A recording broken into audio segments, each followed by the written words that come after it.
Well, welcome everyone to the 307 podcast. We're back again, and Blake lost at another PT again this morning. Listen. What's your dang excuse? Oh, Listen, Chad beat me at this workout by like maybe 20 seconds or so. hold on, and Brooke, I do said- you CrossFit? I don't. You don't? No. Okay. I said, oh, good job, retired Navy SEAL, no kids, works out 3 times a day, ultra marathon runner. You beat old dad bod Blake by 20 seconds, son. You're doing man. good. You need to push harder in there. Just because you win don't mean you get to slack. I seen you over there looking around, seeing where everyone else was at. You need to put your head down and just get the dang work done and quit worrying about what everyone else is doing. I've told you guys before, it's lonely at the top, man. Like, the only way you get better is if there's someone around you that's better than you and will push you to get better. Yeah, It was just like that. Look, Brooke, I won a 5K. It seems like I win every 5K I go to. I won a 5K. I'm not even a 5Ker. You wait till I have David Goggins out to do the CrossFit workout with us. Yeah, right. Look, I won the 5K on Saturday, and you know my time was 19:10. I could have done much better if there would have been somebody there, like even close to me. Like I looked behind me coming back. I'm like, man, I could run a little. I think I could probably push a little. I look back, nobody even in sight. That's a problem, man. That's bad integrity. If you could do more and you don't just because no one else is there, that's something. Whatever, That's dude. something deeper wrong. Whatever. Right there. Deeper wrong. Anyways, we've got a guest here today. We don't want to hear you banter too much today. I'm just saying you lost again, man. This is usually my favorite part of the podcast anyway, so Hey, Brooke, I'm just sitting back. pull that mic up closer to your mouth there. Okay. These things are very directional. Got They're, it. they're very directional, which is good in a way because they don't pick up ambient sound. But if you don't talk right into them, they're low. Thank you, Brooke. And yes, we do have a guest today, Miss Brooke Robertson. But no kin to the Duck Dynasty people. We just hashed that out. No kin there. From about the same geographical location, though, right? Yeah, just like I think 3 or 4 hours south What's of them. What's happening down in South Louisiana these days? Nothing. Hurricanes. Oh my! That's about gosh. it. I was driving up here and I'm like, man, this is just way prettier. I mean, Louisiana's home. I'm not talking bad about it, but it's just beautiful up here. The mountains, Yeah, nothing like it. you were just in Tennessee, right? I was. Nashville part, but How was city. that? it was good. I had a show out there in Knoxville. So So, what does that look like? What does a show look like for you? It's all usually different. This is the first time I actually sang at an amphitheater, which was probably the coolest venue I've ever sang in. Just the acoustics was amazing. But this one was a pretty large venue that I sang at. But sometimes it's churches, small little country town churches. Sometimes it's big churches. Mm-hmm. Whoever takes me out, really. Mm-hmm. Yeah, Man, it's pretty cool. it's like it sounds like it's like a speaking engagement, but better. It is. Well, I was just thinking when we start packing arenas, we're going to have to hire Brooke to come lead some worship. Oh, we got to Hey. have somebody. I'd love that. And I'm going to tell you what, man. I've been listening to Brooke's music on YouTube all morning. And there are a few songs that I listened to that actually was like welling up emotion in me. And so all the greats in music, all the great artists in music, that to me is the common thread. Mm-hmm. If you have a artist that can evoke emotion in the listener, that is it, man. And I was really surprised that it was the first time I had listened to your music. I was really caught off guard that it did that because I don't listen to a lot of female artists. I mean, I'm a Hank Williams Jr., Willie Nelson, all the old school stuff. And those guys, they could evoke emotion in the listeners, and that's why they were so great. Hank Jr.'s voice sucks. Yeah. I mean, his voice sucks. Yeah. Willie Nelson, we just talked about how ugly Willie was. Willie didn't have nothing going for him. Yep. He sounded like his nose was plugged up. But he's a storyteller. Yeah, but Yeah. he could pull out that emotion, and it was really cool. I mean, I don't know. It just like made me happy that you were coming here to the podcast today. Well, that means a lot, honestly, because when I sat down with my producer and my manager, and I was like, look, I don't want to just write the next song for Christian radio. Like, I didn't feel called for that. And I grew up listening to, like, you know, late 90s, early 2000s country music. And so that's what inspired me as an artist to really dig deep in stories and write that. And that's not what Christian radio is playing. And they told me very quickly that they weren't going to play this record because it was just too much of a story instead of what's being played on radio. But it means a lot that you say that, because it just means that it was worth it for me. Yeah. To really kind of go outside of the box, and no one's really doing it. And I definitely, as an artist, have taken a risk doing that, because, you know, usually you sign to a label and you write the next song for radio, but it's just the same old, nothing against anything, you know, but the same old. And I'm like, people are hurting, you know, like the mom driving their kid to the soccer games, their little girl in the back seat's hurting, you know, like I want to write songs for her, you know, so that's kind of where I come from. That's solid. And so I'm in like complete and total agreement with you, because it's strange how, I don't know about the music industry. I've obviously listened to songs and watched my artists and listened to their opinions, my favorite artists. And it sounds like it's like a very controlling environment where you have to fit into a certain space. Like, and I cannot listen to radio. Like, I'm not going to listen to mainstream music. Yeah. I get all of my music from YouTube, from artists like Tyler Childers, Whiskey Myers, you know, these guys, even, you know, Jamie Johnson in the beginning, these guys that didn't fit the mold. Another big artist that's broke out of that mold is Aaron Lewis, the lead singer for Stained. He's really broke out of that mold. And now I'm not promoting Aaron Lewis as his lifestyle and all, some of his music is a little rough, but he's really broke that mold. And that's what I like. And I think that's what people are hungry for. I can't even believe radio's still around with YouTube. It's slowly, I feel like, gonna eventually dwindle off. I don't really know. Everyone goes to Spotify, you know, or Apple Music, or all things like that. But it's still one of those things that can make or break an artist. It's so weird. Well, your average music today has the shelf life of a housefly. I mean, like, the song's off the top charts and nobody remembers that song. Like the old Hank Williams songs and stuff back then of the good artists. People still know those and listen to them today. Nobody's going to be listening to Luke Bryan, Shake It Country Boy, or whatever that song is. And I mean, you know, it's dead. Yeah.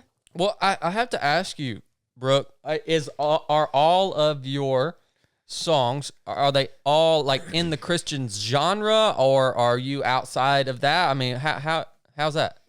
So a lot of my songs are, but also they can kind of go into the country genre as well. Like, there's a song on there called See You Here. And I don't know if you heard that one, but it's a song I wrote about my great-grandmother. And, like, it has nothing to do with the Christian side of the industry, but I just wanted to write the song. After she passed away, like, she was 96, but she was just such a rock to our family. And one night I was writing, and this melody and some lyrics came up, and I'm like, I presented the song to my producer. He's like, well, it's a little different, but, you know, we'll see, kind of thing. And it made it to the record. And it's one of my favorite songs. It's kind of folk country on there. Yeah. So will you, like, I'm going to back up in a minute and talk about how you got into music and all this, but will you eventually have to, like, I guess you won't have to if you just use your own channel, but would you eventually, like, have to choose one way or the other? I don't know. I feel like there's not many people doing what I'm doing as far as, like, the storytelling side in the Christian industry, but also in the country industry, it's not many people talking about Jesus. So it's kind of like I don't really fit in anywhere. You know what I mean? So it's kind of hard to choose a side when I'm kind of like a fish out of water. Mm-hmm. That's kind of how it is. Gotcha. So how did this all start? It's a long story. But so I intentionally was going to school for occupational therapy. Okay. When I was in college. I graduated in 16. I was singing. I sang since I was a kid. Like, since I was 11 or 12 years old. I was in the youth band. I did the slides, on Sunday. I was always kind of involved in ministry, but it was never anything that I thought I was good enough for, or even I knew that I had the capability of. But when did you realize, like, and what made you realize, like, okay, I'm a little bit better than people like Chad? Yeah. Like. So in 2016, whenever I couldn't get into schools, and I was doing like covers and stuff on YouTube, I actually had some friends help me do all that. And then my producer now, he reached out on Facebook and he was like, hey, you should come up and write some songs. And like, you just never know these days. I thought it was a scam. And ended up being just legit. And I went up, even when I couldn't get into school, I was like, you know what? I don't know what I'm supposed to do with my life. And so you never know until you just try, right? So I just went up to Nashville in 2017 and I wrote an EP called Have My Heart, and got signed to a label that spring, went on tour that fall, and wrote this last record in 2019. So it's just kind of been a slow but fast snowball effect. It's kind of cool to see. Mm-hmm. But it's not that I'm doing full time right now. Like, I'd love to be able to do ministry and music full time, but I'm kind of at this place with God, like, if he wants me to do that, I'm all in. And if not, then I'm here and letting him use me. But I mean, I have a full-time job at home. And so I do ministry whenever I have the opportunity, and I take it. Wow. Mm-hmm. Yeah, there's a lot of work that goes into I saw the content that you have on YouTube. Like, yeah, it's not easy. Your videos are professionally, like, they could, like, they're right there with any other big artist's Thank you. quality.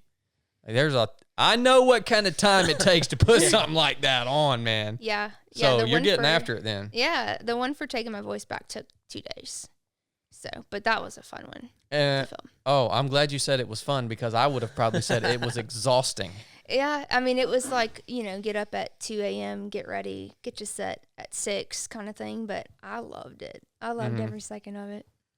So you said like 11, 12 years old, you're part of the choir, you said, and doing things locally, and so you said in 2016 you started your YouTube channel. Was that right? Yeah, 2016 I started a YouTube channel, and you were just covers. you were just covering songs, and just posting them on YouTube, and then this guy from Nashville hits you up. It says, come up. Okay. When you went to Nashville, what did you go there for? So I went up to write. What does that look like? So I like this, just in a room of people, and you just have ideas and thoughts. I usually would start off with just talking to the songwriters and them get to know me, and anything that's on my heart that day or something that I'd gone through, share it with them. And then it's sometimes a quick process, and sometimes it's not. Like, I've had writes last for 8 hours and we didn't get anywhere. And then I've had some last for 2 and we got a whole song. So kind of just, there's no formula to writing at all. I mean, you'll get in, you may have a lyric, you may have a melody, you may have none. And what comes first is just kind of what comes first. It's crazy. It's fun, though. Dang it, man. Yeah. Well, would you say, like, because if you go and you sit down in a room and you're trying to formulate this song and write this song, and you said there's been multiple times where you're in there for 8 hours and nothing comes out of that. Like, that would be a pain in the butt to me. I mean, is this your, like, passion? Are you just, does this, like, fill you up? Just the music and the singing and the writing, and is this your, like, true passion in life? Or I love that you say that too, because this show that I had in Knoxville a couple of days ago, I was talking with a lady who was working my merch table, and she kind of said some prophetic things over my life, just saying that I don't think it's just music for you. And for me, over the past probably year and a half or even almost 2 years since releasing the record, I felt so heavy that it's way more than just singing a song. It's way more than just writing a song. It's ministry for me. And I'll get up there on stage and I'm not going to say I'm a preacher because I am not a preacher, but I will share my heart behind the song. And to me, that's ministry. And I feel like God's kind of leading me into the season of not just music, but also ministry as well and speaking. And that to me terrifies me because growing up, I would have never told you that I'd be talking in front of people. It's so much easier to sing for me because, like, I know what's coming. Like, you know the words that you're going to say, but when you speak, it's like, stuttering and all that. But no, God's led me through it. And he's really helped me grow throughout the season and really kind of find my voice. So, yeah. Awesome, man. Blake, you got anything up to this point? I mean, so when you go, I was thinking, like, what is it like when you're talking about going up for a write? Or it's just a team of people sitting around and you are all working together to write one song? Yeah. And is it inspired, like if you're going up there, is it inspired by you and they're helping you write the song on whatever's on your heart or mind that day? Yeah, I have like this weird thing, and I don't know if it's just me, but I have a hard time taking songs from other people who've written because I don't have any connection there. And so for this last record, I just made a commitment to myself that every song that makes it to the record is going to be a story or an idea that I had. Because how else do you relate to people if it's not your song or your story? And so, yeah, usually I have some ideas and then I'll present them to the writers and then they'll help me make that into a song. Okay. Yeah. Yeah, that makes sense. Yeah.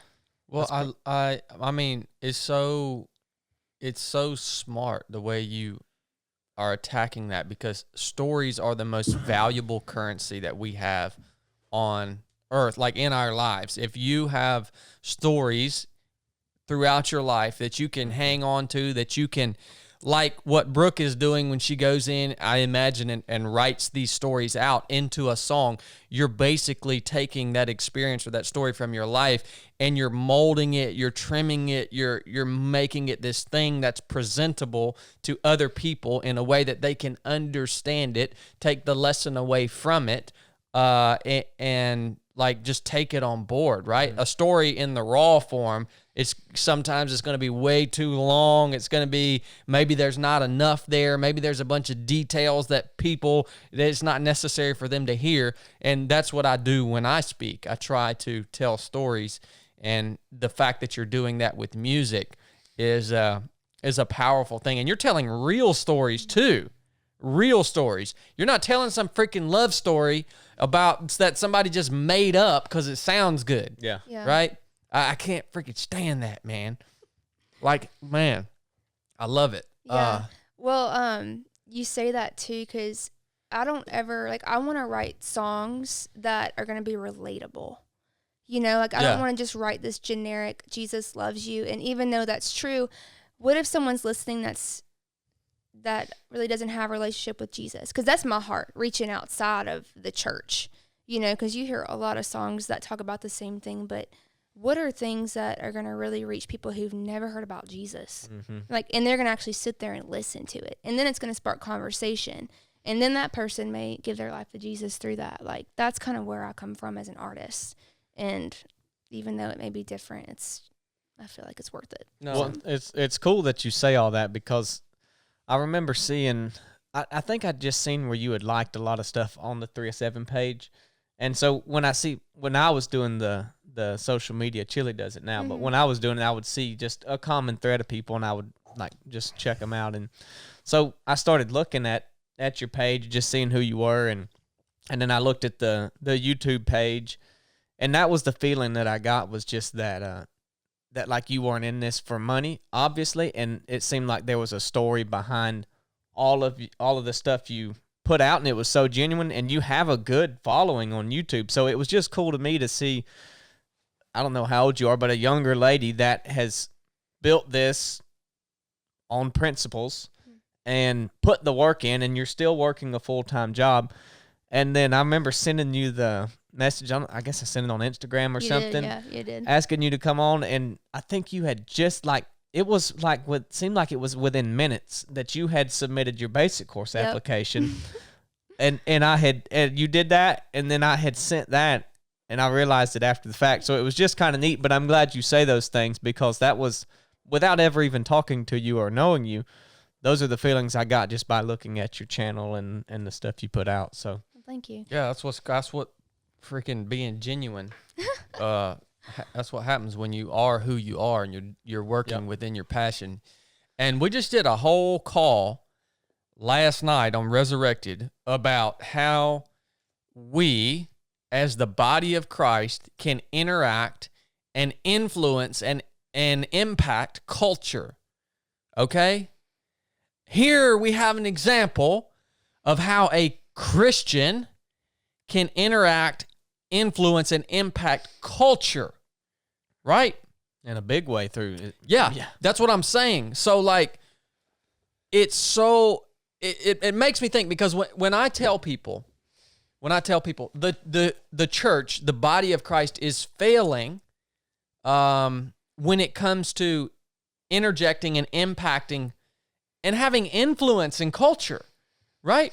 Like, Especially in this day and age. yeah, that's what I'm saying. Like, and even when we look at this, and I was thinking through this morning, because I think people need like clear examples of, like, okay, I'm a Christian, I'm passionate about ministry. How can I impact culture, right? People outside of the church, they may not be they may not be Christian, but we still want to impact and influence what's happening in our community. Well, here is an example. If you are an artist, whether it's a musician or a painter or whatever, if you are an artist, if you have that gift, because that is a gift from God. I think in the Bible, who was it that was really good at music? Was it Jubal? I think it was Jubal, and I think he's the father of all musicians. I'll have to look that up. It's a gift from God if you can do things like Brooke does, or if you can draw something or paint something out. And if you can use that gift in order to portray the precepts, the principles of God's word, in order to portray Jesus Christ and who he is and how he's impacted you in your life. You want to talk about hitting culture right between the eyes. This is probably one of the most powerful avenues. Yeah. Right?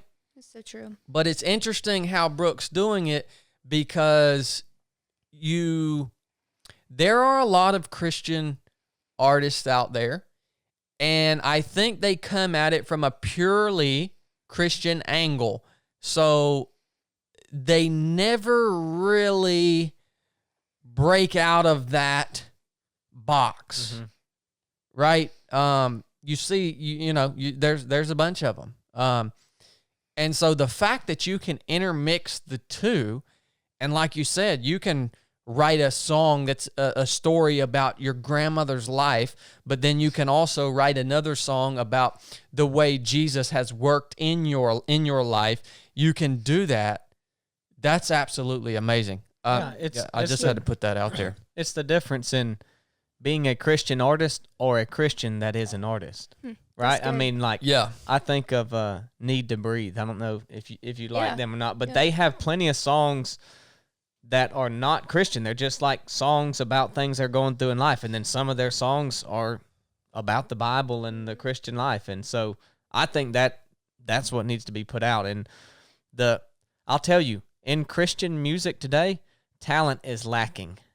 I'm talking about, it's almost so pitiful on the Christian radio. I can't even listen to the songs. Just the music, it's like they strum the same 3 chords in every song, and they all say the same thing, and they have the same.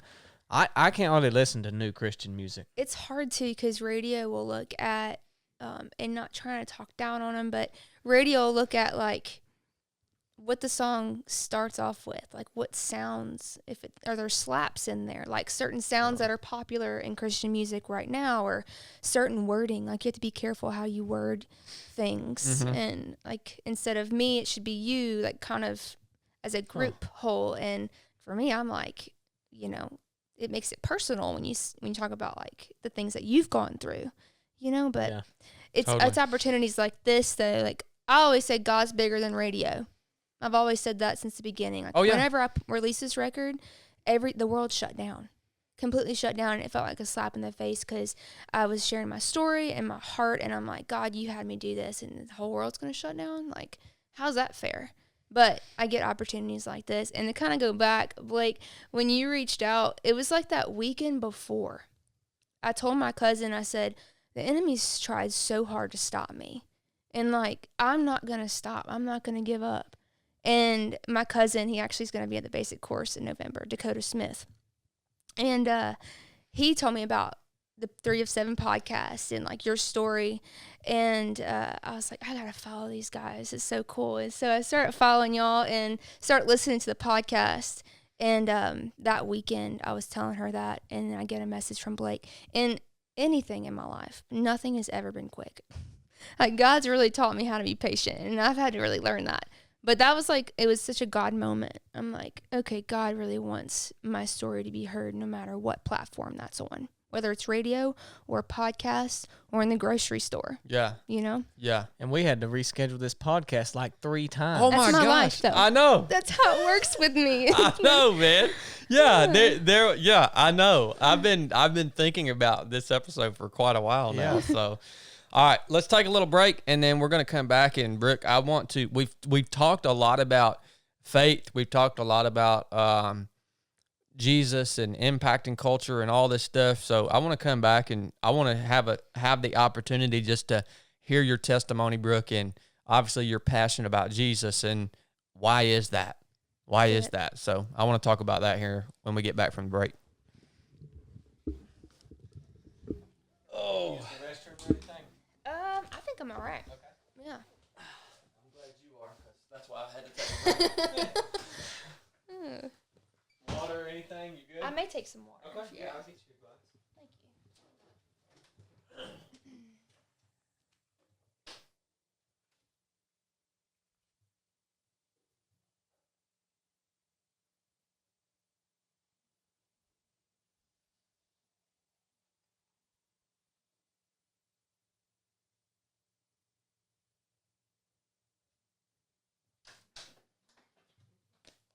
you. Thank you very much.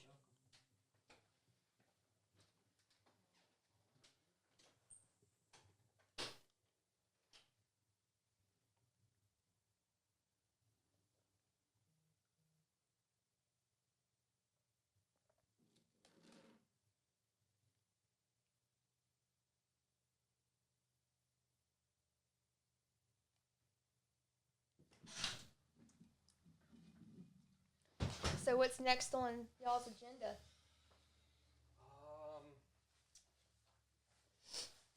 Well, we have basic courses. They're running through, I think, December. Yeah. And then once that's over, we'll probably take January off. And then we'll pick back up February, March, April, May. So we're only going to run 4 basic courses next year. And then we're going to run some advanced missions. So it's planning that stuff out. We got some speaking engagements coming up. Y'all travel far? We got one in Costa Rica next month. Really? Yeah. That's awesome. Yeah, so that'll be a big trip. But we just literally just take the work that God gives us I feel the same. every day and try to do it the best we can. And I don't even ever look at the calendar. Because it's too busy. I don't look at the calendar until usually in the morning when I wake up. I look at what is on the calendar for that day. Probably the best thing to do, though. I'm So telling you, you don't get man. overwhelmed. Yeah. That's just the way I tick. Speaking of calendars, it's interesting. Blake sent me he found one of my old notepads from Bud's Basic Underwater Demolition SEAL Training. He found it yesterday. And here's where I had written out a schedule in 3rd phase of Bud's. This is why I take my days day by day, and I don't look ahead. This is the calendar.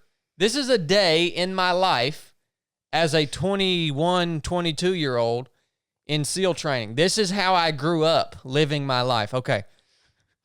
7 to 8:30, Chow PT and Chow. Chow PT that morning was Al Huey. It was a big hill out back of the place where we were staying. 8:30 to 12, range. 12 to 1, Chow PT, Chow. 1 to 4:30, range. 4:30 to 5:30, nighttime swim, brief. 18 to 19, so I'm going military time now. Chow and Chow PT. 19:15, night swim to 20:30. 20:30 to TBD, dry fire, clean weapons. We literally get up, PT, eat, go to the range for 4 hours. PT, eat, go to the range for 4 hours. PT, eat, do a nighttime swim around San Clemente Island, come back, dry fire, clean weapons and gear, finally get to sleep. Day after day after day after day. And the whole time, in between and during all these things, you're getting beat down. You're getting hammered. All right? That's why I just learned to take each day for what it is and just try to get through the day, man. Well, you'd probably go back to that schedule any day. It's much simpler for you. Oh, my gosh, man. But see, people don't understand why I tick the way I tick. Blake gets frustrated at me sometimes because he don't understand why I tick this way. It's because they warped my mind. Yeah. Goodness. That's a schedule, too. I mean, that's a busy day. It's nonstop. From the time you get up to the time you go to bed, you're just getting beat down, hammered. You freaking got to do all this crazy stuff. Swimming around San Clemente Island at night in shark-infested waters. You know, that's just a day in the life of Buds right there. And that's third phase. I'd hate to see what a day looked like in first phase. I don't even remember. First phase was so busy you could only look at like what you were doing 10 minutes from then. That was all you could think about. Well, I think that schedule said Al Huey plus 50 push-ups, didn't it? Oh, yeah, it is. Al Huey plus 50 push-ups. That was back when you could do push-ups. I'll tell y'all a story about Al Huey real quick. Al Huey, okay, there was a guy in my Buzz class named Rasher. I don't know if Rasher will ever listen to this or not. But he didn't like me, and I didn't like him. And so one day, Rasher was talking crap, and I had a big chew of tobacco in, and Rasher had just polished his boots, and I spit a big spit of tobacco right on his polished boots, right? And just ruined them. And so I wake up the next morning, and Rasher had filled my boots up with sand in the night, all the way to the top. And I got to put these things on and go run that morning. So I dumped the sand out of them. We get out to Al Huey. See, nobody in my Buds class knew that I could run because I was always in the middle of the pack. I did that on purpose. Even if I was one of the best runners in the class, but none of them knew that. I've been with these guys for 5 months. None of them knew I could run. So me and Rasher, son, we were about to fight. We came together there at the base of Al Huey Hill, and I said, Rasher, you know, Rasher challenged me to the top of Al Huey. I said, okay, I accept the challenge. The whole Buds class is standing around. Everybody just knows that Rasher's going to win. All right? We take off up Al Huey, and I just obliterate him. And I look back, and the whole class is just standing there with their jaw dropped. Like, I can't believe that just happened. Because Rasher was always in the front of the pack. He was just young, dumb, and he had no restraint, right? Yeah. But that happened on Al Huey. I don't know if y'all think that. I don't know. That's just a story. That's the kind of crap that happened, man, out there. I could see you spitting on his boots, though.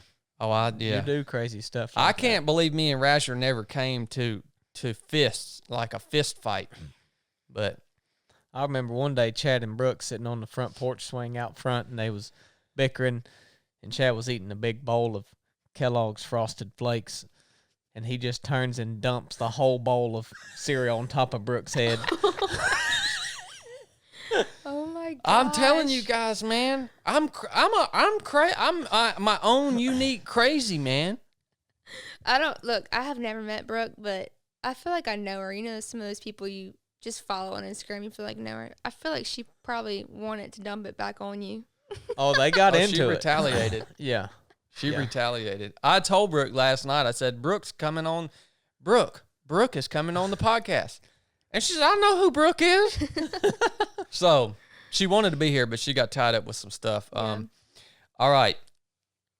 Back to our guest here, Brooke Robertson.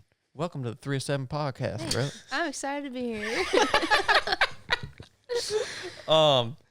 So, dude, I want to hear your testimony. I want to hear why you're so passionate about ministry, why you even believe in Jesus. Like, Yeah. it's kind of crazy to think you believe in a Jewish guy that said he was God 2021 years ago, and he went around, did all these miracles. They hung him on a cross because he said he was God, and they didn't like him, so they killed him, and then he rose again on the third day, came back to life from the dead. It's hard to believe we believe in that. Yeah. Why would you believe in that? Look, That is what your testimony is supposed to explain. you're so right. I mean, when we're quiet and we get out of the way, we can hear him. And so, man, it's gonna be a little story, but We like stories. yeah, I'm all about it. So in 2018, I just got off a tour. Like it was like a 2-month tour, my first ever tour, and I was at this like ultimate high as an artist. I had the bus experience and got to travel to city and sing. Like how amazing. But when I got off of that, I had this pressure to write songs for the next record. And I felt so dry. Like when you do ministry and you're not poured into and all you do is give, you just feel so dry. And it was just that, it was a weird season for me. And I remember just praying, like, God, I need direction as an artist. If this is really what you want me to do, because I don't feel good enough. There's so many other people that sing better than I do. So many people are much better than I am. And God stopped me so quick and it's like, I've got a story that I want you to share, you know? And so I remember praying and just for direction. And this story that I'm about to share with you just surfaced. And like years before, it was something that I could bury deep down back again and like didn't have to think about it. But this time it wouldn't leave me. And I don't know about y'all who's listening or even you guys, but when it's God, like it doesn't leave you until you address it. Come on, man. I'm dealing with something like that right now. Yeah. And Send it, it sister. makes us uncomfortable, very uncomfortable. And I remember just fighting God with it. But whenever I was around 10 years old, I was sexually abused. And I went through every emotion you could possibly go through when you've been through something like that, especially as a little girl. I felt dirty. I felt alone. I felt scared because my daddy always said if someone ever did anything to my little girls, you know, he always said that he would do something not good. And I remember just saying, like, I could never lose my dad. And so I kept quiet. Yeah. For years and years and years. And I remember as a little girl burying it so deep that I would just cry myself to sleep. And as soon as I'd come out of my room, no one would ever know. Gosh, dog. And, you know, they always say look for the red flags in kids. And I never had those. I was a straight A student. I was a goofy kid. And I guess some could say that could be a sign. But I was just a goofy kid. I still can be. So I did a very good job at hiding that. And so 15 years, you know, rolls around and God placed so many people in my life, pastors and just random people who'd share their story with me. And they never knew that mine was very close to theirs. And I remember this one pastor specifically. I was probably like 15 or 16. And it was like a Christmas event. And she stood up there and she started sharing her story and it was very similar to mine. And I remember as a kid saying, I could never be that brave. I could never stand on that stage and share my story. Like the thought to me in that moment, I felt sick. Wow, I bet. And so, you know, 15 years rolls around and I find myself as a Christian artist and God's wanting me to share this story. And God knew, like, if it wasn't for music, I would have never spoken about it. Because it's something I always said I'd go to the grave with. I'd never share it. And so when I knew it was a God thing to share my story, I fought God for weeks and weeks and weeks. And I just had this unsettling feeling because I knew that it was something I had to do. But I have a big family, and no one had known. And so that meant I had to go out and tell my family and my friends, and then where I'm at in life, the world.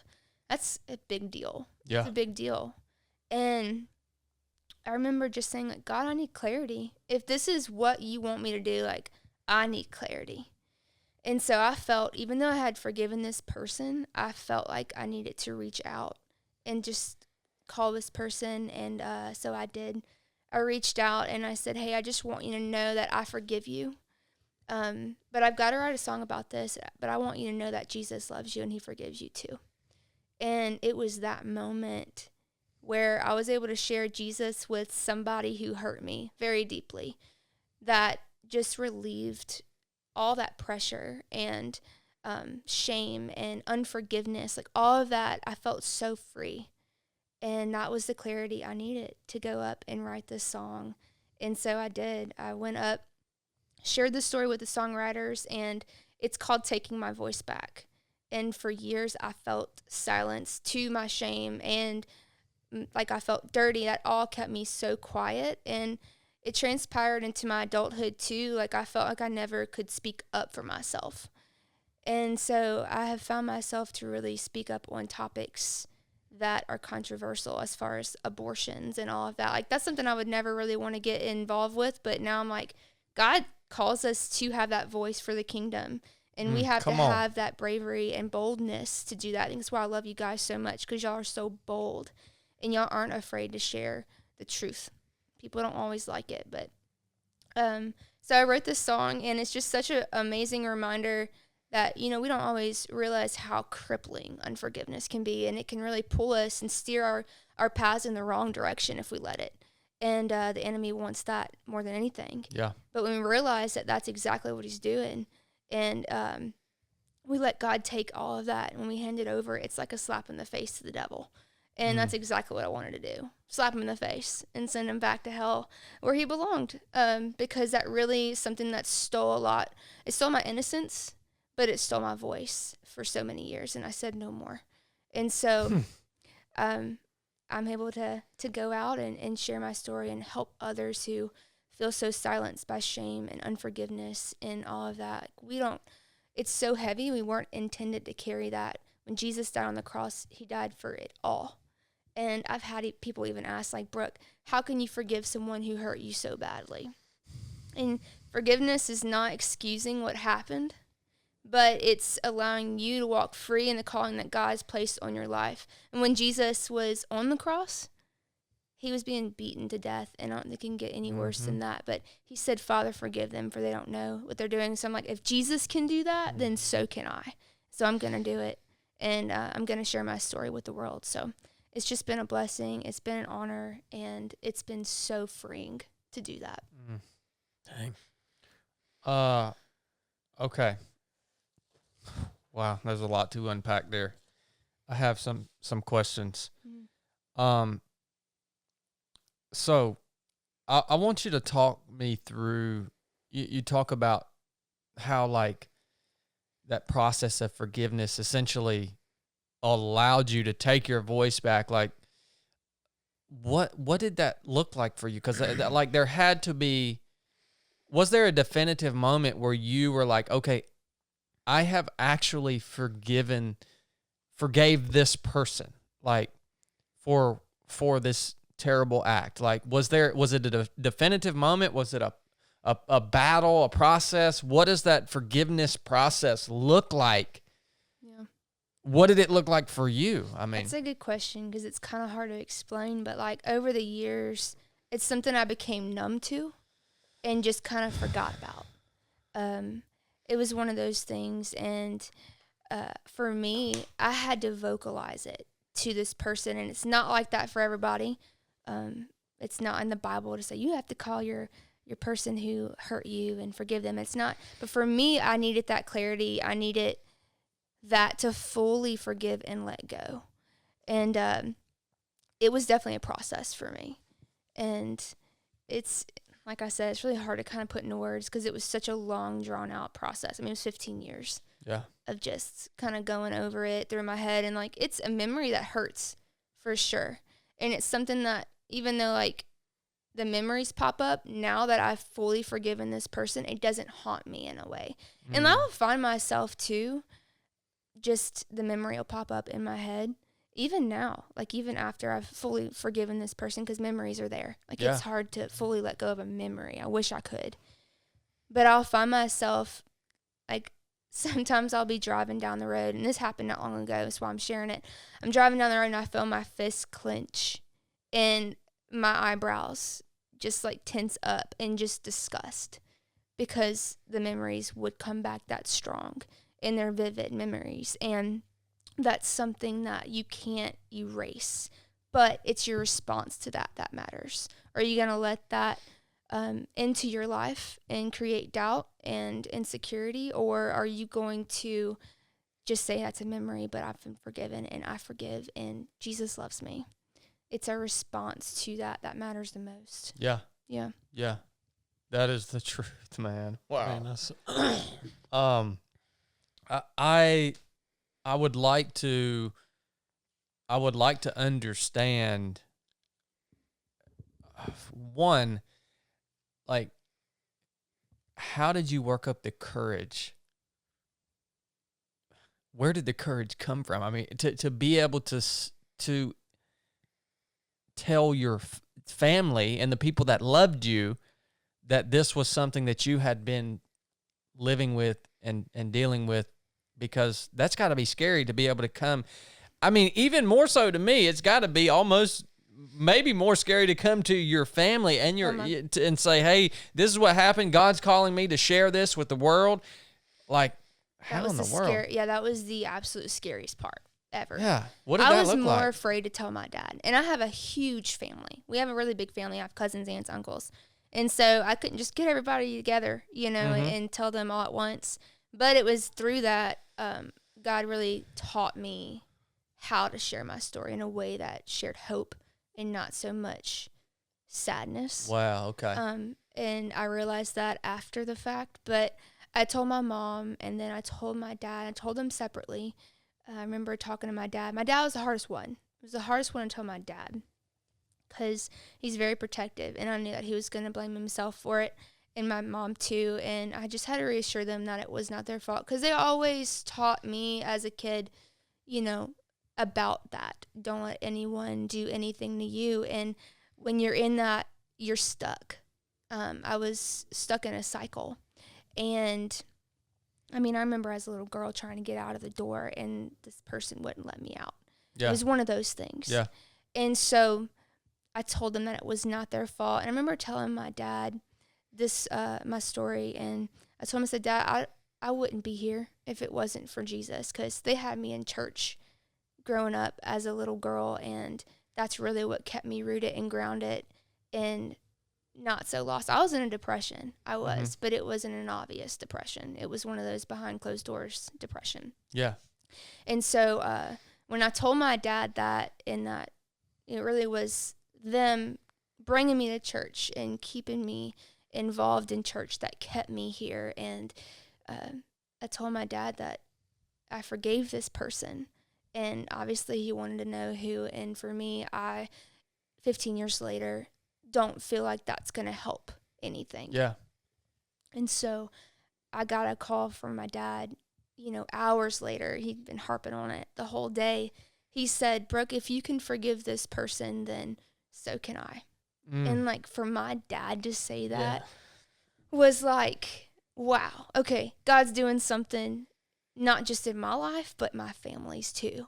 And then I had learned that there had been many people in my family that had gone through something similar. So I knew that it was freedom for my family as well, not just the world. So how cool is that God wanted to use me for that moment to bring healing in just a whole nother way. Yeah, that's powerful. Yeah. Well, my next question is, you not only, you not only decided to share your struggle in order to help other people and help you through that process of forgiveness, but you decided to reach out to this person and tell them that you forgave them. I've never even heard of anything like this before. Like, that's next level, man. That's next level. And it sounds like you said that kind of sealed the deal for you. Like, that gave you some closure on that.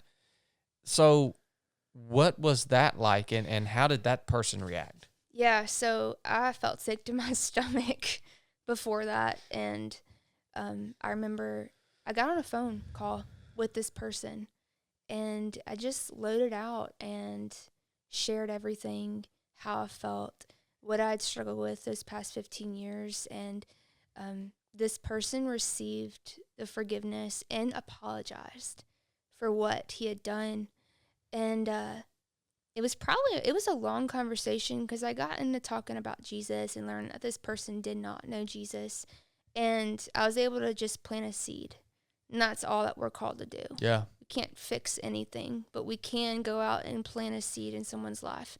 And so that's what I did. I used that opportunity to fully forgive and plant that seed. And to fast forward, though, like a month or two before the record, this person reached back out, and they didn't want to call it sexual abuse. And that's something that a lot of people who have gone through abuse struggle with, is the person not wanting to admit what they had done was wrong. Yeah, yeah. You know, and that right there, all those feelings came back like a month or two before the record release. And I felt everything again that I'd felt before. Like, is this the right thing? Am I doing the right am I making the right decision? Should I release this song? The song had already been produced. It was ready to go through, to Spotify, Apple. I'm like, do I tell these people, like, I can't go any further? And I realized, like, God stopped me so quick and said, Brooke, this is just the devil trying to stop you. And you can either choose to I'm not going to say cower down, but yeah, cower down to it. Or are you going to walk into this? Because I've got people that need freedom. And so I was able to get over that real quick and knew that that was just lies that the enemy was trying to put in and stop me, because that's all he wants us to do is stop. And so I just kept moving forward, and it was so worth it. So worth it for me. I was That's terrified, a selfless story right there, that you would set all of that aside, because I mean it would have been, that one moment was so hard, you could have probably continued on. I mean, you would have gotten in worse and worse shape, but you could have kept stuffing it down and kept stuffing it down. But look at all the people. I mean, basically you've just set yourself aside and said there's a bigger cause here, and you had the opportunity to hold back the record, to hold back from talking to that guy, from hold back to talking. So you just kept coming. It's like you had multiple things pop up to where you could have said, this is enough. This is enough. And I mean, there were so many moments where I felt like that, but I recognized real quick that it was something I had to do, even though it made me really uncomfortable. And that sick butterfly feeling in your gut every time you had to go tell a cousin or aunt my story, like, that was just, it was hard. It was such a hard time. That was, to me, that was harder than going out and telling the world. Because these are people that have known me my whole life. Yeah. You know, like, I didn't know. Or, because I was like, no one knew. No one knew, and I was going to make sure no one knew. Yeah. But it's interesting to me how, like, I think Blake just kind of brought up a point of how your free will comes into play, so that even though if Jesus put something on your heart, like he put on Brooke's heart, if he wants to use you and something that you have been through in your life in order to set other people free from that bondage, right? If he wants to use your testimony in front of the world, and he puts it on your heart to share that, like, your free will is still in play. Like, you can still choose not not to do that. And you have to be very intentional. You have to understand that Jesus isn't going to just like force you to do anything. This takes you working through that process and actually taking action and moving forward with whatever it is Jesus has called you to do in life, man. Yeah. It's not like it's not supernatural, right? Yeah. Jesus is the creator of both the natural and the supernatural, but we live within the realm of the natural world. So your free will still comes into play. And you know, I don't know if people agree with me or not, but you using that trauma that you experienced in the way you're using it and the platform that you're using is detrimental to Satan's kingdom. Like if you want to hit Satan and his kingdom square in the freaking face, you hit him on the airwaves, right? Because this is his area of operations. This is Satan's AOR right here. The Bible calls him the prince of the power of the air. And I would say his number one tool over the last few decades has been music. Yeah. That's been like his number one tool to essentially keep people or bring people into bondage. So you're hitting him in his on his grounds. Well, and I can only imagine that's why there were so many things, and even coming up to that final moment where you're like, this thing's ready to go hot, and he's still like throwing everything, even you know, the story you told. I mean, that's the biggest thing he could throw at you is this jugger reaching back out to you and trying to pull that card. You know what I mean? It's like, well, God like can use any situation for good. We have to just allow him to. Yeah. Like he's going to give us opportunity. Yeah. We can either say yes or no. What are you going to exactly. do? You know? That's right. That's what I've been over here thinking about the scripture, and God makes all things work for the good of those who love him and have been called according to his purpose. And that's that. And, you know, I want to comment on what Chad said, and then I got a question for you. But you think about music, and really whether it's music that is worshiping God or not, like if you look at a Eminem concert or whoever you want to say, what are all the people doing there? They're all raising their hands, and it's a form of worship. It's a matter of if you're worshiping God or if you're not. Music is a form of worship, and that's what, I mean, I've always loved music. I mean, I love music, but it is just it's much deeper than what people think it is. Like, you just have something playing on the radio, and you don't realize that input and how it's affecting you. And I don't know, it's just much deeper. I haven't been able to really put my thumb on it, but I know that music is much, much deeper than most people realize it is. But I wanted to ask you, was there ever a moment where you thought did you ever get angry or in disbelief with God that, like, if there's a God, how did he let this happen to me?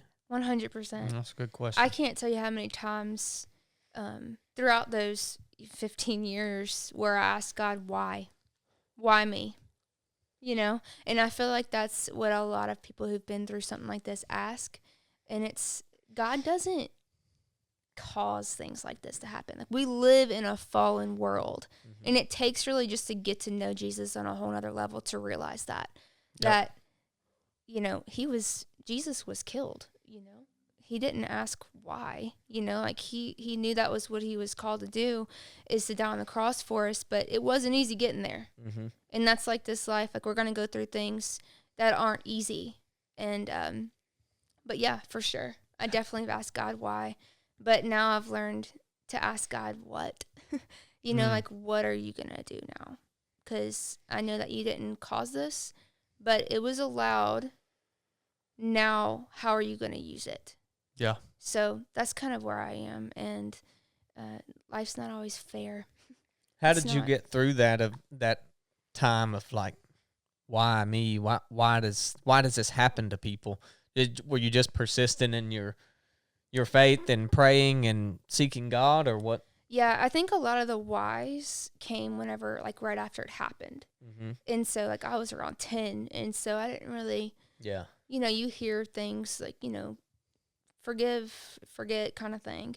But, as a little kid who've been through something so traumatic, you have no other choice but to ask why, Yeah. and then I just kind of came numb to it and buried it deep down and almost forgot that it happened, and then it would surface and bury it back down kind of thing. Yeah.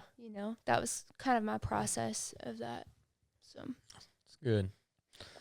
That's that's something I get asked a lot, by various people, just as like, if God has the power to stop these things, why doesn't he? And to me, I've just always thought like we are reaping what the rest of humanity has sown. And I know it may not be in the right context, but I think of the verse that where Jesus sent his disciples out. He says, I'm sending you out as sheep among wolves. And if you think like that's us as Christian, that's really what we are. We are in a world of wolves. yeah, And we are going to have bad things happen to us because of what our ancestors have done. And just like you said, when those things happen to you, God can still use that situation that's bad and that is a result of the beginning of humanity and everything that we've screwed up. He can still use that bad thing that happened to you to make someone else's life better, or maybe not happen to them, or maybe help them get over or whatever. So yeah, I mean, it's easier to stay in anger. It's so much easier. And it feels good in the moment. It feels good to be angry, and I mean, to go seek your own revenge. And yeah, I mean, even in the when I released the music video, I had people laugh at it, like kind of in a way of, how can you forgive that person? But I've also had so many people who are like, I needed this, thank you. Like, I was holding a lot of anger and bitterness in, and even though it's easier to be angry, it's more freeing to forgive. Yeah. So I think the act of forgiveness is the most pure representation of Christ that we can portray in our life. Like, there are a lot of other things that you can do to represent Christ. You can give to the poor. You can preach the gospel. You can. I mean, there's a whole array of things that you can do as an ambassador for Christ to represent His image through your actions in your life. But forgiveness is the representation of Christ through the most pure lens. yeah. Because think about, what did He come to do primarily? He came so that we could receive forgiveness. Yeah. That was His primary mission. And I think about that in my own life, man. Like, as an ambassador for Christ, am I missing the mark on that? Like, do I really want to represent Him? And if I want to, I think in the most pure form, it would be by forgiving others on a daily basis. yeah, And when I really start to dig into that, and I hear your testimony, Brooke, and it just brings me back. It's so powerful, man, because it really makes me think about Jesus and the burden of sin that He took. Like, he bore it all, the sin of all of humanity. And the pain that you felt, the pain that He felt was magnified by an indefinite number. Yeah. It's just, I don't know, man. yeah. It's just when people get angry at God or blame Him or say, oh, He doesn't understand. It's like, Jesus is the only one that fully understands. Like, He had to go through the hardest thing ever. So Yeah. Yeah, it's just such a beautiful, beautiful representation of Jesus and how we should strive to live in our day-to-day life, right? As far as ambassadors for him, it's just a wonderful example of it. Yeah, and there are no exceptions. Like, you can think the worst thing that could happen to somebody, you have to forgive that person for doing that's it. tough. There are no exceptions out there at all. And if there is, then you have just placed an exception on yourself for how you will be forgiven, because that's what the Bible I'll forgive you as you forgive others. And so, I mean, this is terrible. This is among one of the worst things that could happen to somebody that happened to you. Yeah. And you learned early on, I mean, at 15, that's pretty early, that there are no exceptions. We can't justify, we can't put parameters around things that people do and us decide, well, yeah, this is worthy of forgiveness, but this isn't. There is none.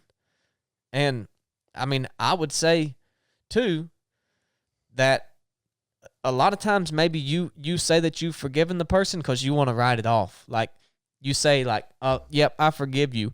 But in your heart, you really haven't. But you're tired of wrestling with that forgiveness thing. And so you just say, I'm going to forgive that person. I'm going to tell them I forgive them.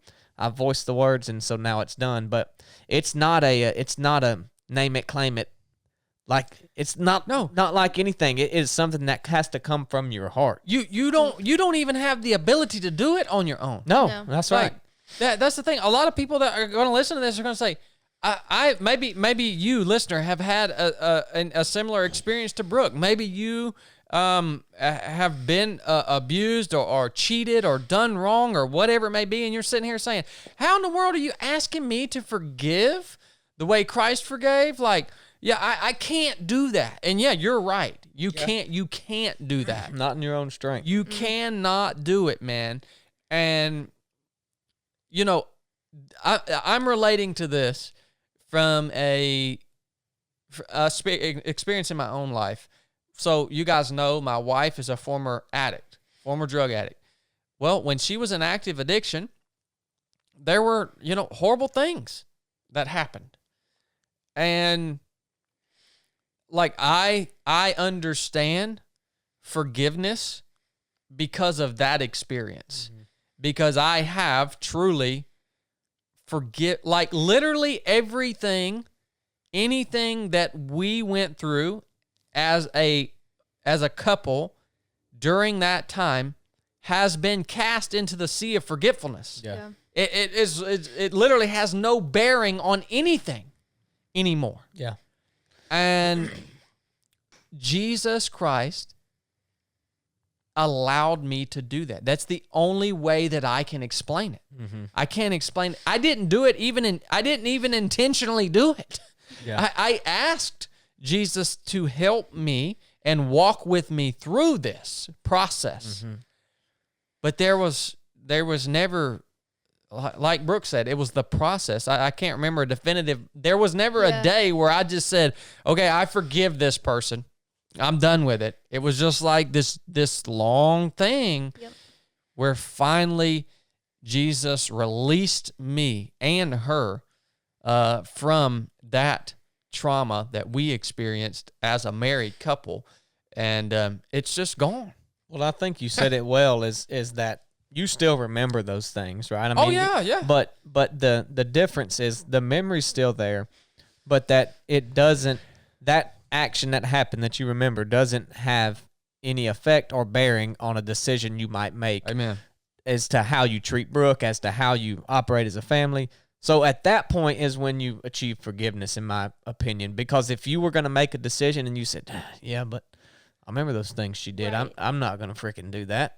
Oh yeah, then that's not forgiveness. Now when I have those memories that are still there, when I have those memories, I'm just like, boy, that sucks. Yeah. Man, those times really sucked. Or like where we've gotten now. You're like, praise Jesus that my life is the way it is now because of him. Mm-hmm. Holy smokes, man. This has just got me fired up. I mean, it's got me fired up. And I think this is a piece. This is a big piece of our walk with Jesus as we serve him that really gets missed. It really gets missed, this conversation right here. Yeah. Because it's not a sexy conversation. It is there ain't nothing appealing to anybody about what Jesus asked you to do in terms of forgiveness. Yeah, Humbling. who wants to set their feelings aside? Oh my gosh. I mean, when someone has just wronged you, who wants to say, "Oh man, I forgive you. I'm not going to be upset about that." Don't nobody want to do that. Right. It's too hard. You know, another piece of this, I don't know if you've ever thought about this, Brooke, but you know, we're surrounded by people now in society that don't agree with not only don't agree, but see basically the biblical worldview and lifestyle, the lifestyle of a Christian, as they see you as a bigot, they see you as unaccepting. They just, you know, they get angry at you, right? And these people around us are living these lifestyles that are totally illegitimate in terms of the biblical model. They're running like businesses or whatever, lifestyles, whatever it may be.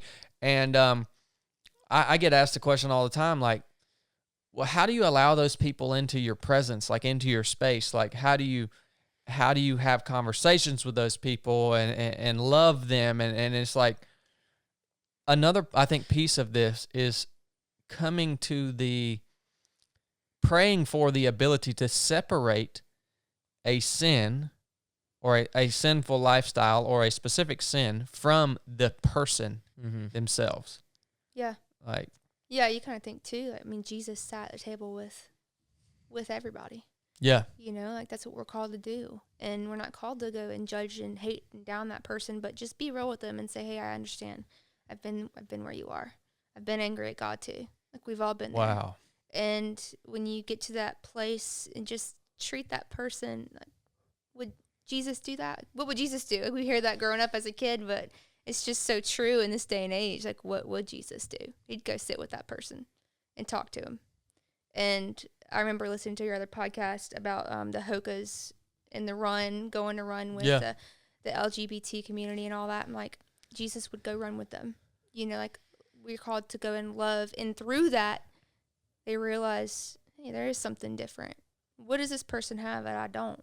You know, it sparks conversation and all that. So there is such a fine line between like condemnation of sin because you love the person. Right.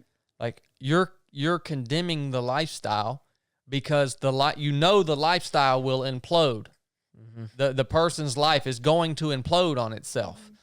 You love the person, so you're condemning that lifestyle because you love them. Like, I know, guys, this may sound absolutely insane to you, but I'm telling you, it's true. Yeah, but when you go loving that person, you can't condemn the sin openly to them, or else they're going to shut you out. Well, yeah, exactly. That's behind the scenes. You're loving them in spite of the sin that they're doing, you know, like, and they don't even know it. And to me, that's what this perfect love and forgiveness is that you just live it out in front of them. I mean, we talked about it on that podcast with the Hokas. Yeah. That's it, man. By the way, I was right. Jubal, okay? I was right. This is in Genesis. Jubal was the first musician, and he invented the harp and the flute. I didn't know that. Good on you, Jubal. I'm telling you, man. Just learned something new. Yeah. God's word has all the answers. Yeah, it does. All right, let's take a little break, and then I want to come back and talk more about the music life.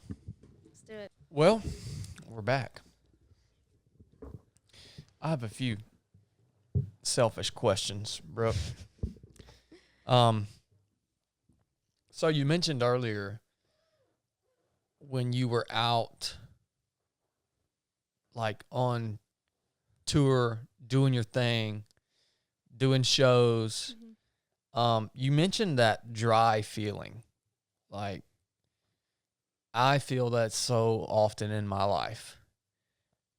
Like when you're on a stage or not on a stage, anytime you're giving of yourself and of you're giving, especially when it's through a platform or a something that you're passionate about, where you're just really pouring yourself out. If it's a message that you're passionate about or whatever it is, yeah, it can really, really be tough to sustain that. Yeah. So, I want to know how you work through that, how you maintain the pace, how you fill yourself back up. Yeah.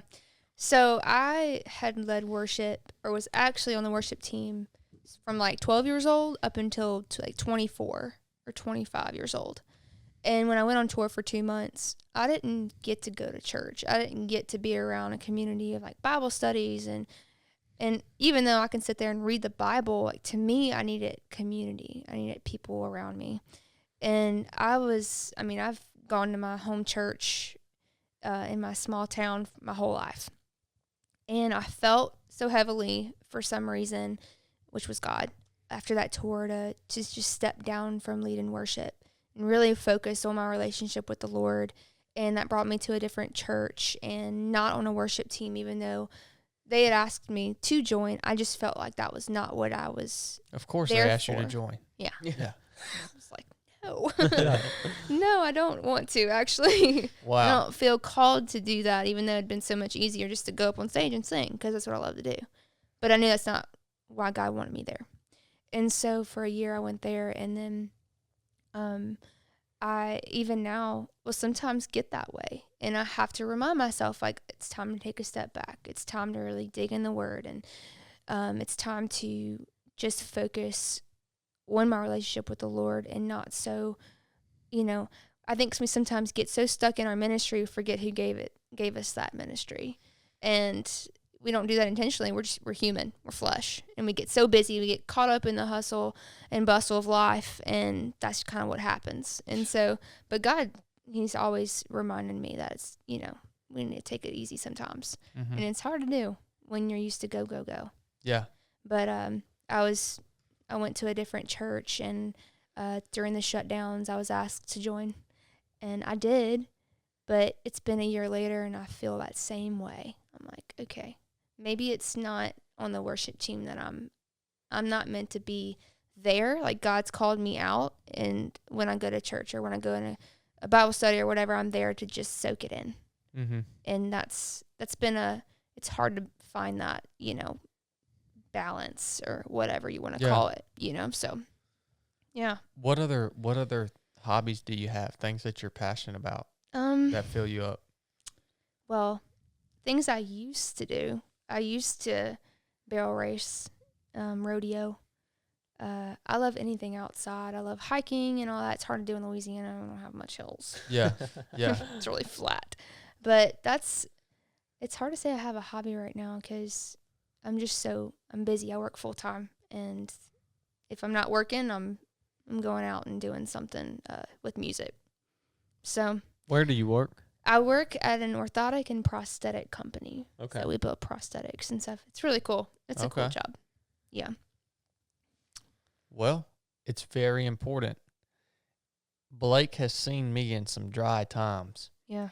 And I'm useless to anybody. It's so important to keep your own ship in order. It's like of the primary importance, because you can't help anyone. As a matter of fact, you'll probably hurt someone if you have some sort of avenue to influence people.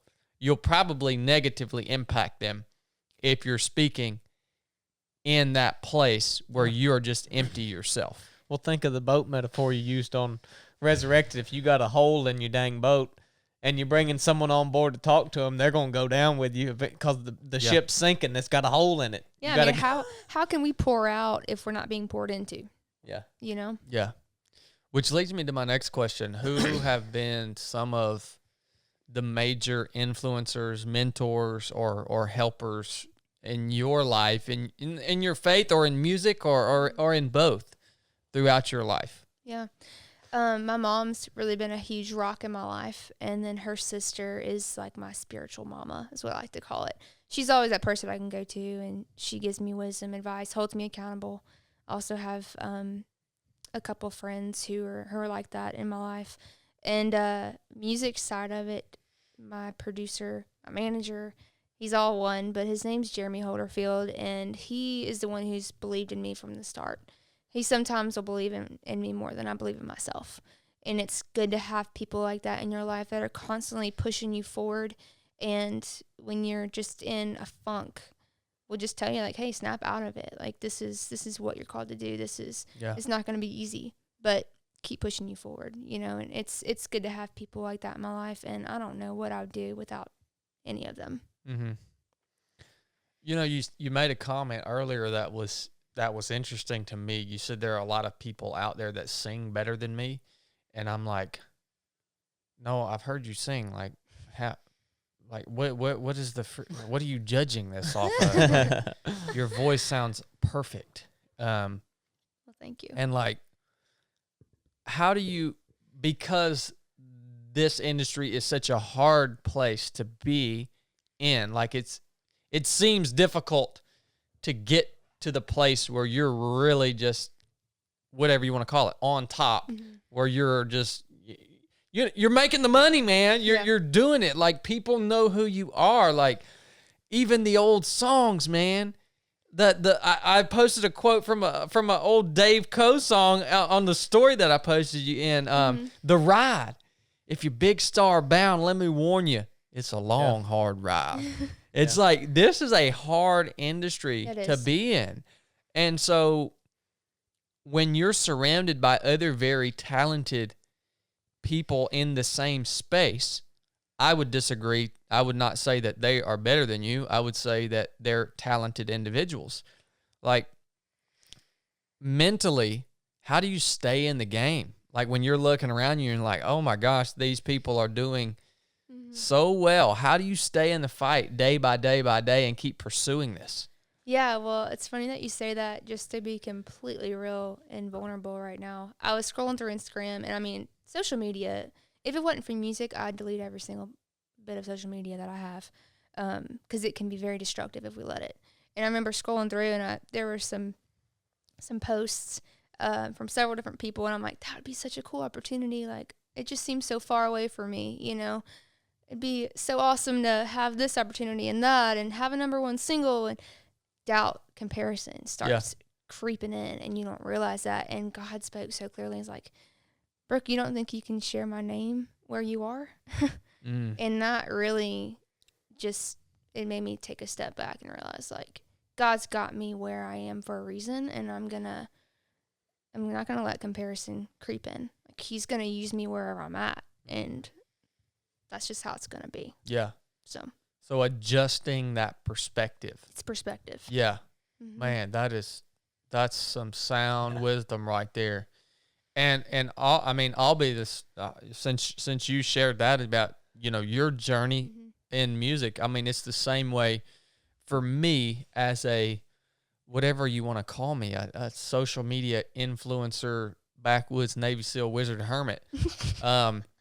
It's like, you know, you look around in social media and you say, well, there are guys with a similar background to me that are, you know, they have such a much bigger platform than we have.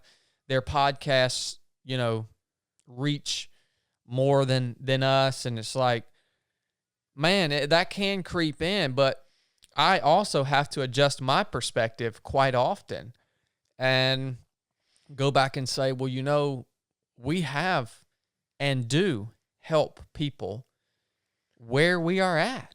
Yeah. You know, and we may not be reaching them by the hundreds or tens of millions, but we are helping people where we're at. Yeah.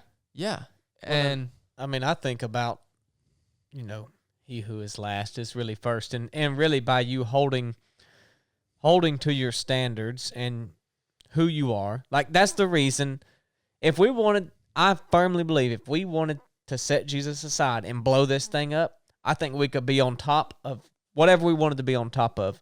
But because we choose to be genuine, and same with you, like you have the talent. If you wanted to set your standards aside and go be a part of this big band or just sell whatever sells on the radio, there's not a doubt in my mind you could be the number one artist playing on country music radio. But that the fact that you set yourself, you hold to your standards, and you're really behind, you're actually making a bigger impact. So that puts you first. Like for what you want, you're behind the gun. You're not number one. You're down here below everybody, but you're actually impacting more people than those that are playing the same song, the dumb songs on the radio, you know, like, and I mean, the same thing for us. If we wanted to impact millions of people, you know how you get to that point? You play off people's emotions and the political things, and you talk about all the hot topics that don't do anybody good but invoke emotion, or evoke, whatever the word is, bring out the emotion in the people, and then they're like, yeah, I want to go listen to that podcast. That gets me fired up. And then they don't do nothing about it. Mm-hmm. So to hold to your standards and to the Bible and put out what God's put on your heart, you're not going to be at the top of the charts, because that's not what the world wants. It's just the fact of the matter. Mm-hmm. But God will provide for you, and you will impact more people and affect the world more than if you were at the top. Wow. And that's the way I think. That's the way I've always thought about it, and that's what you're doing. Yeah, I mean, that's a good thought. And I mean, a lot of people have overnight success, but a lot of people have to do the hard work behind it all. It's a slow build. Yeah. It's a slow build. And so, I mean, what's success? You know, like, what's our view of success versus what God says? Because, I mean, that's a great question. Yeah. It's like, we want this many followers, and we want to go on these big tours, and although that'd be great, like, God's saying, hey, you know, you can share my name anywhere. It doesn't have to be a big stadium. It can be in the grocery store. That's good. You know? Dang it, man. You know, good gosh, Blake, you're just, I'll just appreciate you speaking out on this podcast finally. He's never said much on a podcast, but, you know, y'all, I think, I sound kind of dumb because I talk slow and I've got a terrible accent and all this, but I mean, I kind of play that to my advantage, but I did that all through SEAL training, by the way.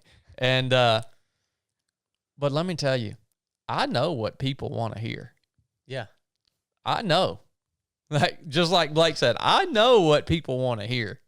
I'm smart enough to recognize that. And sometimes I fall into that. Mm-hmm. Sometimes I fall into that trap. When I see something and I'm like, oh yeah, that's what the people want to hear about, right? Sometimes I fall into that trap. But every time I fall into that trap, you know what I realize?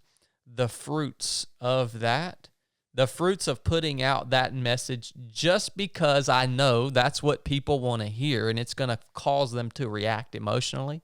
The fruits of those posts, the fruits of of those interactions are never in alignment with God's word or with what I think Jesus would want me to be doing as his servant. It's really odd how that works out for me. Yeah, and it never really, to me, I never really feel accomplished if we talk about things like that.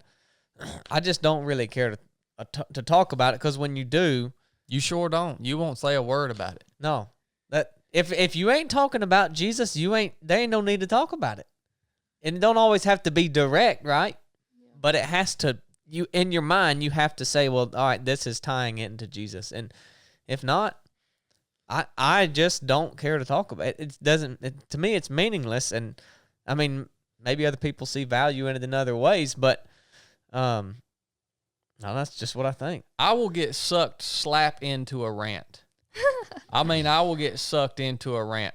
Here's one of my, I'd say one of my latest rants that I did. Let's see. Here's one of my, hold on, that's not it. I got to find one of my rants on here to show you about how, here's a rant that had nothing to do with Jesus. It was shared on Instagram 3,184 times.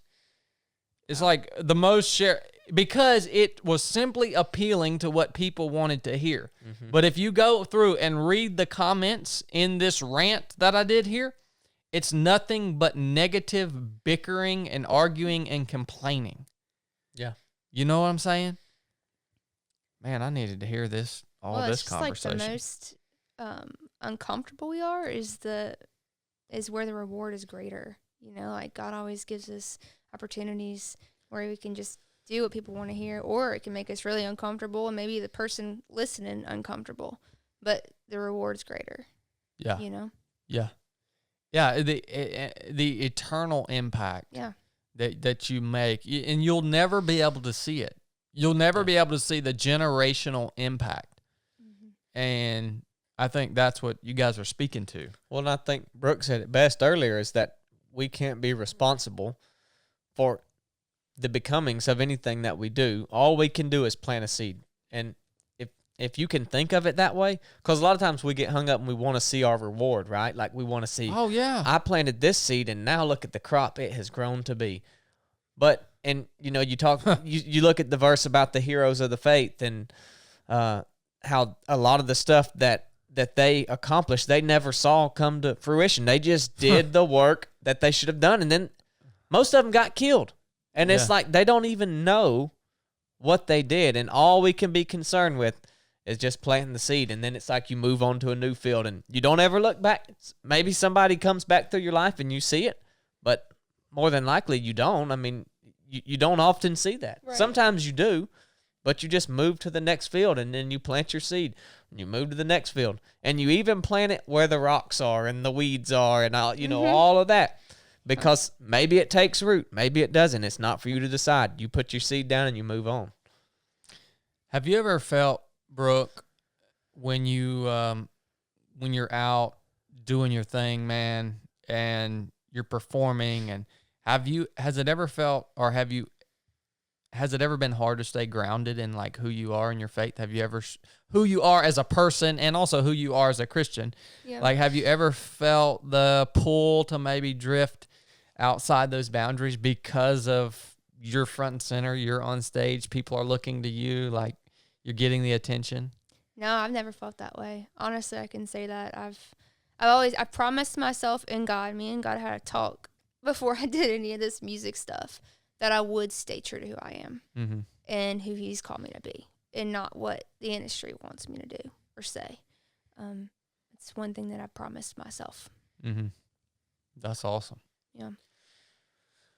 What is so like what is your do you have, I'm shotgunning you with a question here. Do you have a vision?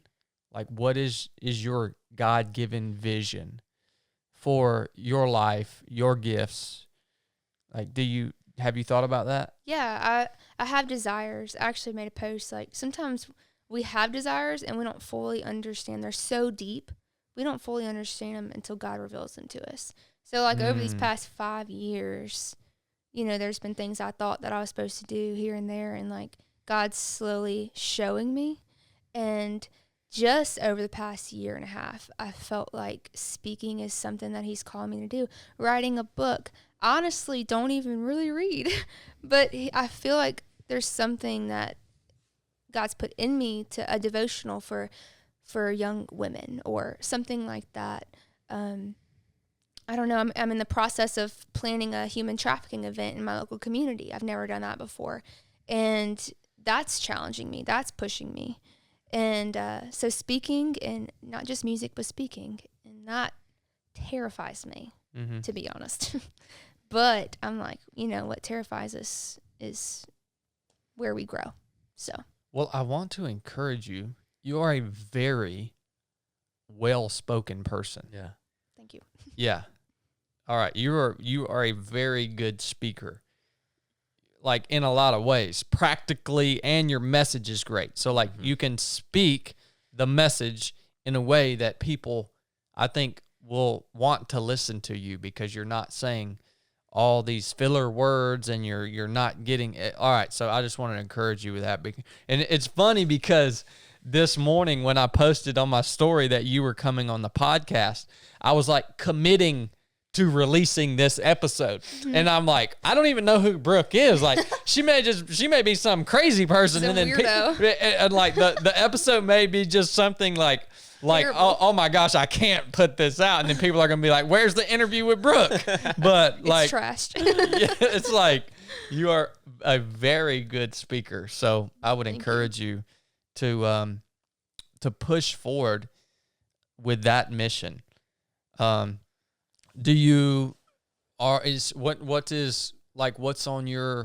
What's on the horizon for you as far as music goes? And Yeah, it's been very slow in this season that I'm in, just because with all the shutdowns and a lot of tours happening, or bigger tours, and just being that I am a smaller artist, not many people know who I am, it's hard to get shows booked. But I have been thankful. Like I've had one probably once a month this year, and so I'll be in New York in 2 weeks, and then I'll be in Indiana in December. And then the next thing is I'm promoting a show, which is the first time I ever promoted a show. So a trafficking event, human trafficking awareness event, benefit concert that I'll be putting on in May. So okay, I don't know what next year holds. I am fully trusting God in that, and that's kind of where I'm at. Yeah. So I like that, man. yeah. Yeah. I kind of do the same thing. Mhm. Yeah. Go with the flow. That's my style, son. Got Yep. to. Man, Blake, you got any more questions? No, I think I've asked all mine. Yeah. I mean, That's a lot. That's a lot to chew on and think about in that episode. Really. there is so much, man. There is so much. I feel like the main theme of this conversation, and I did not have any idea that this was going to be the main thing that I think the world needs to hear. But for me, it is the concept and the application of forgiveness. Yeah. And how this is the biggest lesson that I took from this. We've never done a podcast before on forgiveness, ever, and that's pretty unsat. All right, Yeah. but it was obviously God was putting it off for you to come here and walk us through and show us what forgiveness meant, what it looked like, and to make us think about it. And for me, it has really changed my perspective in a sense of, I say I want to represent Christ. Well, the most pure way is through forgiveness. Yeah. And boy, that hit me square in the face. Well, to me, it's quite obvious that this episode is going to be, and already has been for us, pretty powerful, just because of, I mean, it just doesn't happen like this with when we book guests, like the deal where you had sent the thing for the basic course, and I had just reached crazy. out, and then we scheduled it. The hurricane hit Louisiana, and then I had put you down for some dates that were already booked. I didn't know. It's just like thing after thing after thing. And I remember even telling you in that message, like, it'll just happen when in God's timing. Like, as long as you're willing to bear with me and be patient, and you were right on board with it. Like, yeah, I agree. This is how things happen, and we'll work it out. So I can't wait for it to get out for everybody to listen to. And Yeah, I'm excited about it too. And just to add, like, my heart too behind my story is maybe the person listening or whoever listens to this, maybe they are the one who's done the abuse. You just don't know. They probably feel like they're unlovable, they're unforgivable, and like that's so far from the truth. And Jesus died for you too, and He loves you too. So, Gosh, yeah, that's son. we could do a whole nother episode on Yeah. that. You never know, man. I mean, well, I think all of us are living with something Yeah. that we've done in our lives that we need forgiveness for. Mm-hmm. And that's really, you're exactly right. That's a whole nother podcast episode, because I was listening to old Nimblewheel the other day on his YouTube interview, and that was the way he talked about how he came to faith in Christ and accepting Christ is he said, I didn't have a problem forgiving other people for what they had done for me. Mm-hmm. He said, I couldn't forgive myself for all the times that I was just being a straight up jerk in life. I couldn't forgive myself. And that's what I needed Jesus for. Yeah. You know what I mean? Yeah. You rarely hear it. You rarely hear it put out that way. Mm-hmm. But the fact that you